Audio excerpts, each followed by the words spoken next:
When people make comments like this to me or my paralegals or even just on TikTok, I always want to ask them, how could you not afford a lawyer? And I don't mean that to be flippant. What I really mean to say is, well, what's your plan? If you have $30,000 worth of debt, how are you going to pay that off? At the very least, when you file for bankruptcy and you pay for an attorney, you know with some assurance that that flat fee is going to pay for your attorney to file your case, represent you at the 341 hearing, and wait around for your discharge. And you won't ever have that debt hanging over your head any longer.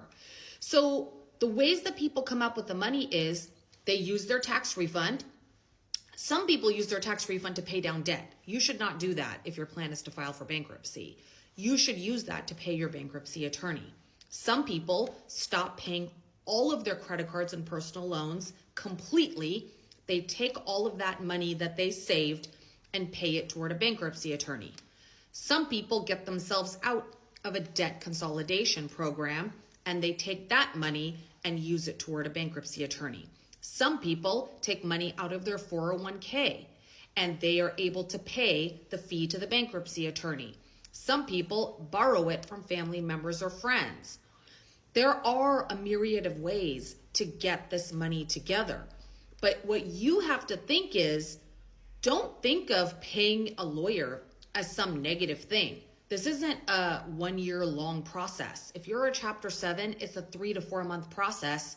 You pay your attorney, they file your case, you go to the 341 meeting, you do what they tell you to do, and your debt is discharged, and you never have to pay a lawyer again, and you don't ever have to pay that debt again. So you have to think about it as, what is your long-term goal?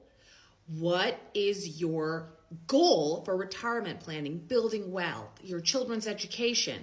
All of those things should be at the forefront of your mind when you're thinking, how am I going to afford this flat fee to a lawyer to get rid of all of your debt?